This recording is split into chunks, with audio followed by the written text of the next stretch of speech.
Hey everybody, welcome to Wrestling with Cruises. I'm Alex Abrahantes, and thanks so much for joining us once again. If you are new to the show, this is a great cruise conversation, a nice chat that I have the honor of presenting each and every week with a variety of different guests, a lot of which are influencers and really unique and interesting people who have cruise experience and are cruise fanatics just like me.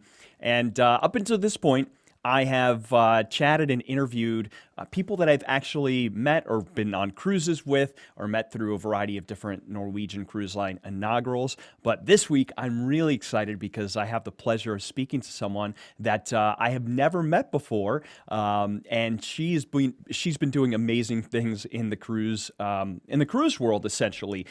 She has her very own brand called CruiseTipsTV, and you'll definitely want to check out this website because not only does it give you great cruise advice if you're a novice, but it also gives you great cruise advice even if you're an expert cruiser. There's plenty to learn. It's a really robust website with great information. And in addition to that, she has a variety of other ways to reach out to her and see different things about her brand on social media. So, of course, you can also check her out on Instagram and Facebook. And, of course, the YouTube channel is fantastic. She has a variety of different videos that are just so well done. So I am really excited to be able to talk to her. So her name is Sheri Griffiths, and she, as I mentioned, has her own brand called CruiseTipsTV, and she was actually named one of the top 10 travel influencers for changing the way that we travel in 2018 and 2019, according to Porthole Magazine. So that is a great honor.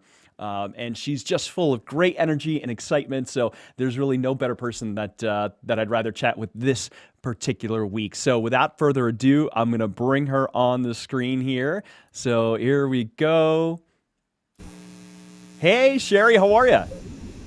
Hi, Alex. Thank you so much for having me. I'm doing great. And that was such a warm and lovely introduction. It made me feel so good. Thank you. Oh, well, thank you. It's so great. I mean, we chatted for a couple minutes before the show, and I love your enthusiasm and your passion. Not only comes across, obviously, in the way that you talk, but in the information that you put out. And I can just tell how much of a passionate cruiser you are. So I was really excited to connect with you. Robbie O'Malley put us in touch. Robbie's been on the show a couple times, and he's a great guy, and he spoke extremely well and was very excited to connect with us. So I said, oh, I can't wait to talk to Sheri. I know that we're going to hit it off and have a great conversation. So thank you so much for joining me here today. It's my pleasure. And can we both just like hitch a ride in Robbie's suitcase and steal his life?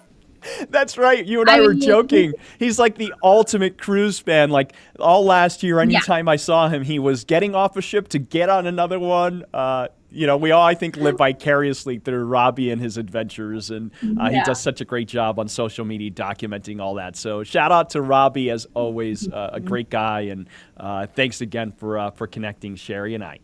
So, Sheri, I'm so excited. I don't want to talk to you too much before we went on air because I am dying to hear your story about how you created this great brand, CruiseTipsTV, and you and your family are doing such awesome things, traveling all the time. So would you mind just telling us how you kind of fell in love with cruises, maybe what your first cruise was, and then how you got to where you currently are? Sure, I would love to. My first cruise was a really, really long time ago. I think it was around 1991. I'm dating myself here. But my mom got me a cruise for my high school graduation present. So my mom and my little brother and I went on Carnival Ecstasy to the Western Caribbean. And this is one of the older fantasy class ships that is actually still sailing. I know, it's amazing. It's crazy to think that it's still out there. So we did this awesome cruise. We did Grand Cayman, Jamaica, probably Cozumel, if I remember correctly. That would and make I sense. fell in, it was so great. I fell in love with cruising. My mom let me go on a shore excursion with Carnival Cruise Line where I went scuba diving. I mean, I actually got to do a resort dive, and I thought, wait a minute, this is the life. I can go and do this crazy adventure, then get back on the ship and go see these performances and have these incredible meals. And I totally fell in love with it. And I said to myself, okay, cruising is great. Like, it's really fun with your mom and your little brother. But whoa, when I'm, at a different stage in my life and I'm married, cruising is going to be really great and I can't wait to do it again. And fast forward quite a long time to about 2003, my husband and I had always just really dreamed of getting back into the travel thing again, but we were a young, two-income corporate family, and we just really weren't quite there yet financially with being able to go on a cruise. But finally, in 2003, we got on Diamond Princess, and it was my husband's first cruise experience. I thought I was in love with cruising. He fell triple in love with cruising, and it was great. It was so fun watching it through his eyes, and he was like, loved getting dressed up. He was like, rented a tux on one of our cruises, and he was just like the perfect candidate for cruise life. So we fell in love with it, and we continued to go on cruises as much as we possibly could. We kind of stopped doing as many land vacations. Paris at Christmas wasn't as enticing anymore when you could just drive to the port of San Pedro and get on a wonderful floating vessel, right? Like, it's amazing. Yeah, you get to see so much in so little. Why not? Yeah. So fast forward 10 years from 2013 for my husband and I's first cruise to, 2003 to 2013. 2013 is when Cruise Tips TV was born. We had our son at that point, our 5-year-old little boy at the time, and we were all sitting around the dinner table one night and we just said, hey, we love cruising and we feel like we have so much to share. What if we just made a video for YouTube and just kind of talked to people about packing and just shared our tips and our love and our passion for cruising? So we went out and we tried to see if the name for the website was available. And it was. My husband's like, well, I'm going to buy the domain. And he did. And we made the world's worst packing video, which is still there. Like, it is so bad. I was like telling people when my eyes were all, bugging out of my head. And I think I was reading a script and I was telling people in one sentence to pack light. And then like 3 tips later, I was like, go big and get huge suitcases. It was a train wreck. But people they subscribed and we got to 1,000 subscribers and we're like, whoa, let's throw a party. And then we got to 2,000 subscribers and we're like, people are watching, what? And it's grown from there. And lots of different things that we do, lots of different iterations of it. But the core of what we do is family friendly travel adventures all over the world. We use cruising as a way to explore this beautiful planet and, and to bring information to people and to help cruisers, whether they're brand new and they've never been on a cruise before, or they've been on 30 cruises and they just want to connect. We do it all. So how many cruises have you been on at this point in time? We're at 30 something. I need to update the list. It's probably somewhere around 33, I think, with 6 different cruise lines. That's fantastic. So do you have a favorite cruise ship that you've been on? I know it's tough. I mean, it's so tough. It's like, name your favorite child. Exactly. Thankfully, I only have one, so it's okay for me to name my favorite child. But yeah, it's really hard. I do have some favorites, but we've never really been on a cruise we didn't love. And we do cruise with a lot of different lines. So, but we are very fond of the Grand Class Princess ships. So the older ships, they have covered pools, retractable roof pools, I should say. They're wonderful. The pools are huge. So you actually feel like you can find some space by a pool on a princess ship. It's really nice. So those are very special. Diamond Princess is a very special ship for us. We did a 12-night cruise from Tokyo to Singapore and visited 5 countries. That's got a special place in our heart. That ship was kind of renovated for Japan, and it actually has Japanese toilets, like kind that like bidets. Like the bidets. Which is in your room. Yeah, it's crazy. Wow. And they have a Japanese onsen style bath in their up on this kind of on the spa deck. It's separate from the spa, but they have men and women's sides, and you go and you can soak in them. And because in Japan that tradition is actually you don't wear clothes, they have times for those of us who are Western and don't really want maybe to go with no clothes. You can go with swimsuits, and then you could go Japanese style. at a certain There you time of go. day, and they That's separate convenient. it for men and women. It's crazy. Wow. Who would have But thought, there's right? a lot. This is Isn't so that cool. crazy? Yeah, just the It's unique so things that cool. you can do. And this is why I Yeah. love talking to people like you who have these incredible experiences that I've never heard of that before. So that's Yeah. pretty amazing. Like, and it sounds like Diamond Princess has such a different, unique kind of format than perhaps some of the other ships maybe that we're accustomed to, here in the States. Yeah, they tweaked it a little bit. It's really cool.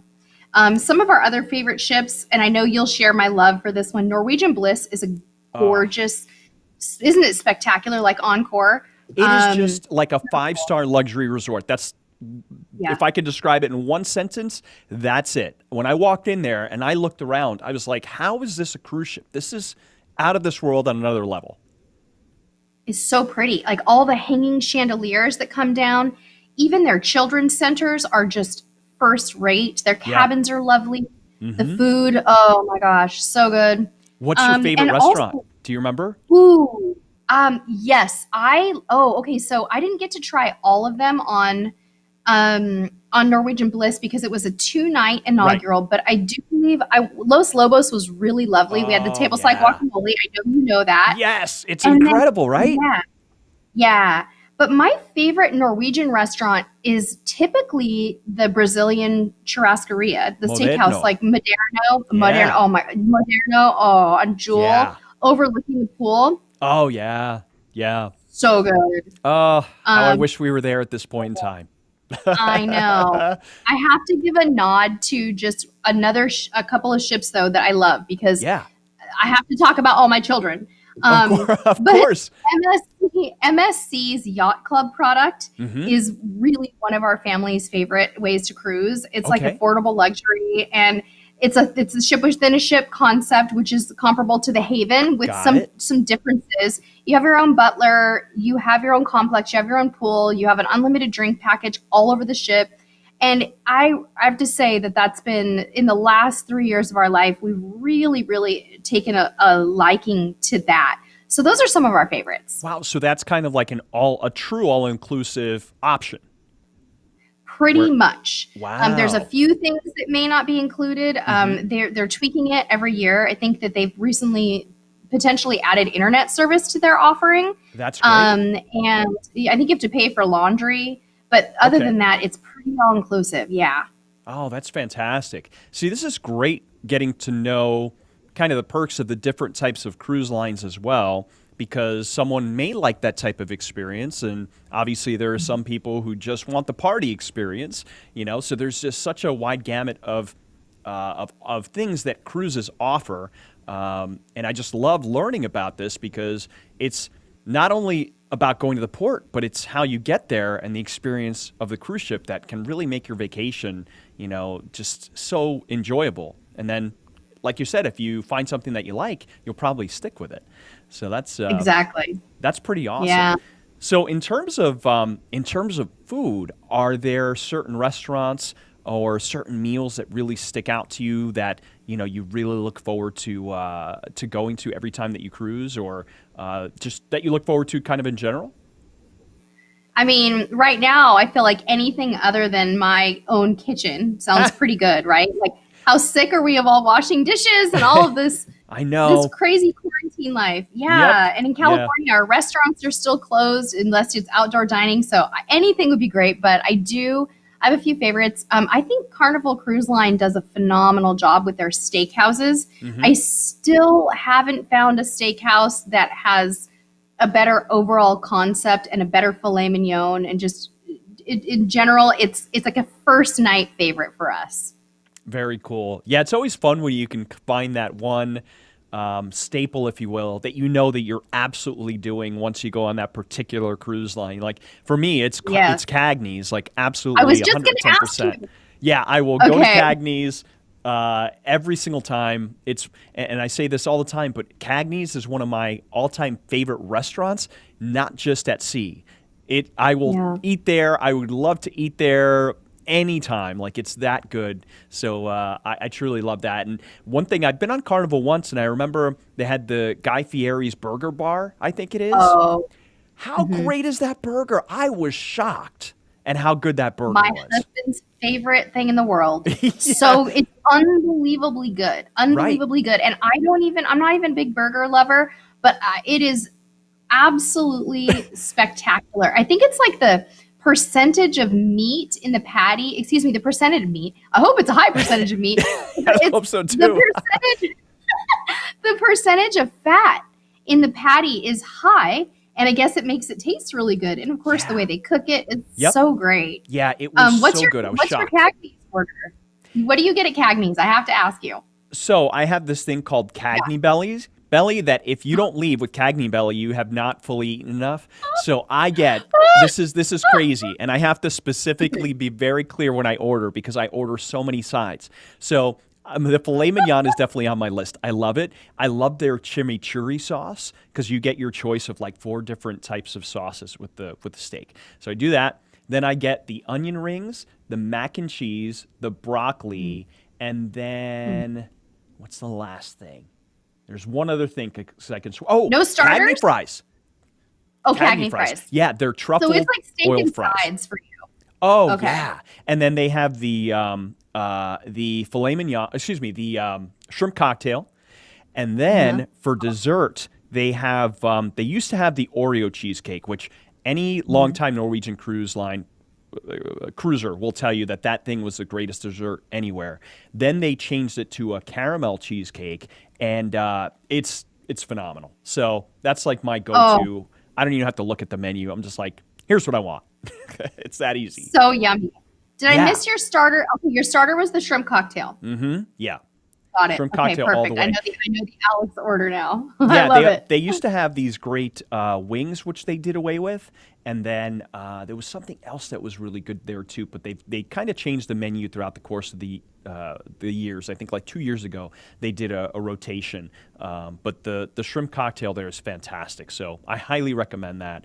But yeah, Cagney's 100% way to go, and then Los Lobos is now like a close second because it's just so good. Love it. You can't go wrong. So good. Yeah. I feel like I had some kind of queso appetizer there, maybe like a melted cheese appetizer. That sounds right. That sounds about right. Yeah. I'm not as familiar with their menu because I've only eaten there twice, but I can tell you the empanadas are incredible, like so good. Yeah, absolutely incredible are the empanadas, and I think I've had their burrito twice because it was that good. Yeah, I'm just so incredibly impressed by the food quality at Los Lobos and what they've been able to do. That and again, I just can't say enough good things about that tableside guac. It was just, it's so fresh, and it's one of the best guacs that I've had anywhere. So. They sprinkle some kind of magic in it. It is yeah, just they do. fabulous. Yeah, it's incredible. Absolutely, it is. So I'd love to hear also about what your thoughts are on entertainment. Are there any types of entertainment acts or shows that you've seen that have just kind of totally taken you by surprise and, really something that you were just like, wow, that was incredible? Yeah, definitely. 2 things come to mind. The entertainment on Norwegian, I think, is just absolutely spectacular. Jersey Boys, of course, Havana, amazing. We have a hard time sitting still through shows, so it has to be something that's really captivating and great. Yeah. But I think those are pretty good standouts. Also, MSC Cruises, their Cirque du Soleil productions are phenomenal. They have a theater in the round. Actual Cirque? Yeah, it's actual Cirque. Wow. So they've created specific concepts for Cirque and, obviously scaled down, but they are just spectacular. And the round style of the seating makes you feel, it's very intimate. You are so close to the performers, Alex. It's like you almost feel like you could reach out and touch them. In fact, there are moments in the show when you could. And all of their shows are either dinner shows or drink shows. So you go, you get a drink, and the performers are like right in front of you, or you go have dinner before, and then you kind of have dinner, and then you stay in your seat for the show. And it's just super intimate and fantastic. So those are kind of the standouts. I think Royal Caribbean does a great job too. Yeah. Yeah, I did I think it was the Quantum, and I was blown away by the entertainment, and not just the entertainment, but there was this one show that the screens moved. They were these LCD screens, and then this dancer came down from the ceiling and the LCD screens. It was just like a futuristic, robotic type experience. It was absolutely incredible, unlike anything I've ever seen, not just on a ship. It was really that well done. So I was just blown away by that. And then in terms of the Cirque shows, so NCL has their own kind of Cirque-like performances in the Supper Club and the Illusionarium, I believe it's called. Right. And it also is dinner theater style. And boy, I love those as well. Not only is the meal really good, but the entertainment is fantastic. So I don't think you can go wrong with whether it's legitimate Cirque du Soleil or any other type of Cirque brand. I think there's just something so incredible about seeing those experiences, especially at sea, where it's a more intimate experience, I guess, than you're accustomed to. So I completely agree with you. Those shows are awesome, and I always look forward to them. So that's really cool. Me too. Yeah. So I want to chat also about kind of Cruise Tips TV and what you're currently doing. Like, the website's awesome. I told you before, I'm like, wow, this is really great because you not only give great current content as to what's going on, but of course, tips and tricks for cruisers of all experience levels. So can you tell me a little bit more about the website and I guess how often you publish content and your videos? Sure, absolutely. The website has been a good byproduct of this quarantine time. We've really decided to shift a lot of our focus over to the website. So in addition to posting the regular video content that we produce on YouTube, we also publicize everything else there. So it's kind of like the central point for our podcasts, our masterclass, our YouTube videos, and just regular like blog posts about general tips for people. So people can find packing tips there, all kinds of different things from drink recipes to a drink package estimator. There's just a lot of different information to help people along that way. And then what we've been doing during this time, it's kind of crazy because we had to evolve, and we still are evolving through this period. So we're still producing a weekly podcast. Cruise Tips TV Unplugged is our podcast, which has been really nice. We've been talking a lot more on our YouTube channel about cruise news, something that we don't normally do a huge amount of cruise news. It kind of would be something we did occasionally, but at this point, we're trying to do a cruise news episode every 1 to 2 weeks to bring people up to speed about whether it's whether it's cancellations or the new health and safety protocols, and really trying to think about what the future of cruising will look like, but without speculating and without getting too sensationalistic about it. We all just want to kind of want to chat about it, but we don't need to go too crazy on that stuff. So we do that where we think it's appropriate.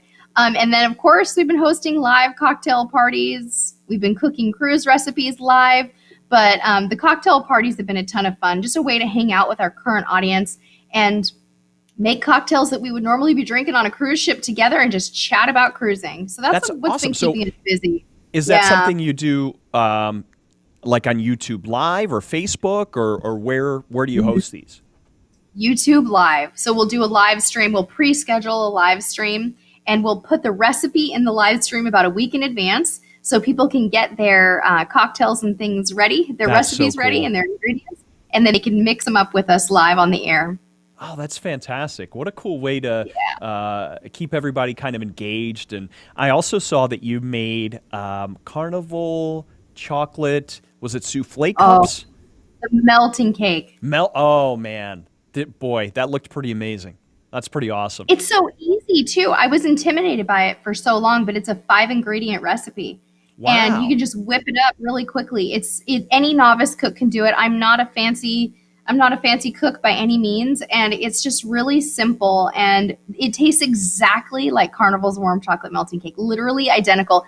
The recipe comes from the Carnival kitchen, so that was a really fun one. I'm glad that we did that, and that it really does produce the same exact result that you get in these little cups when you cruise on Carnival.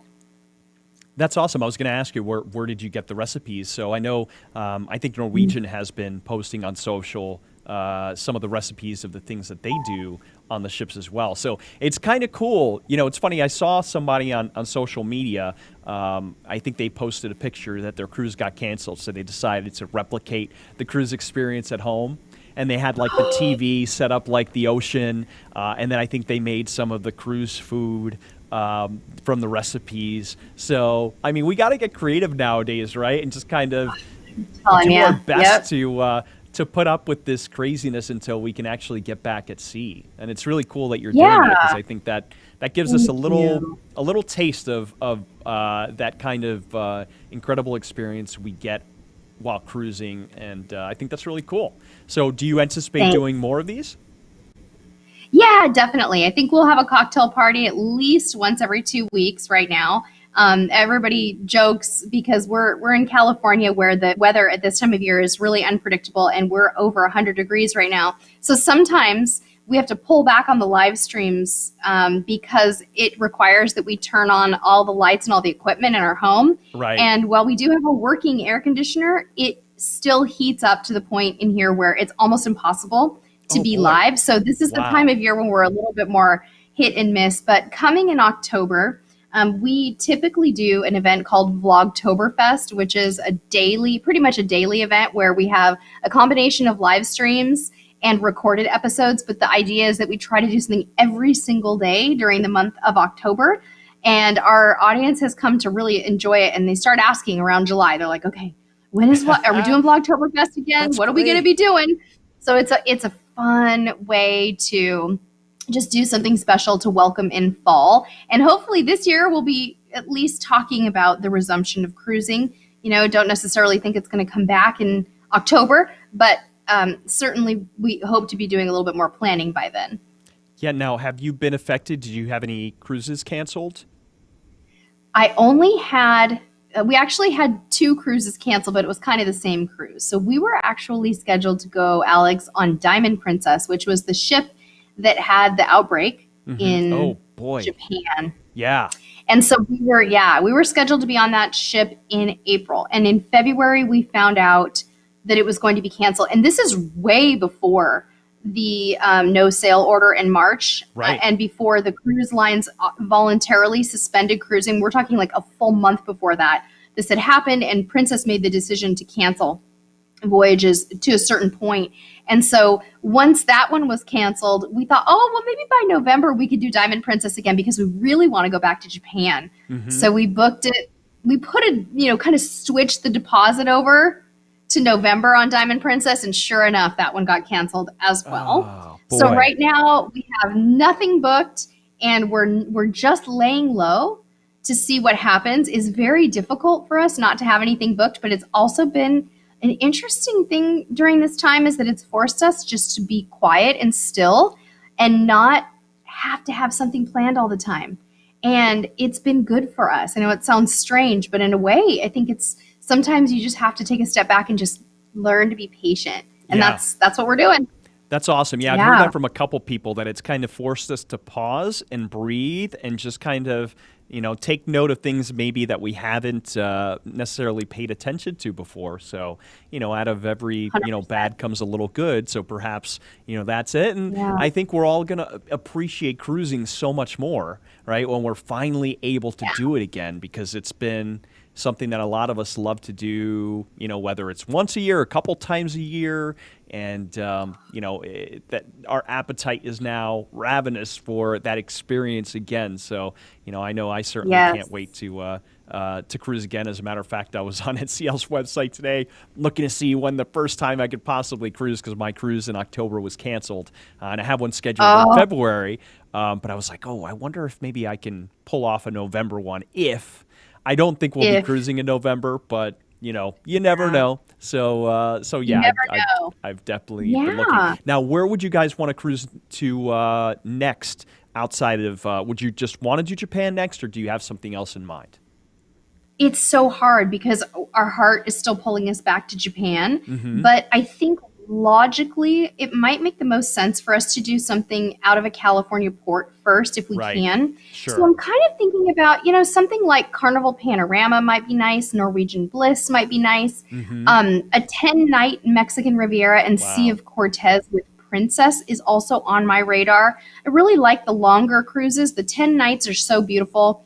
Even maybe a Panama Canal transit from LA to Florida, Wow. or vice versa. So we're flying a little bit less. But at this point, anything is possible. I really miss the Caribbean too. I miss Alaska.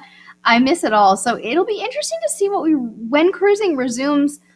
It will probably largely determine what season we're in and Right, what we sure. can do at that time.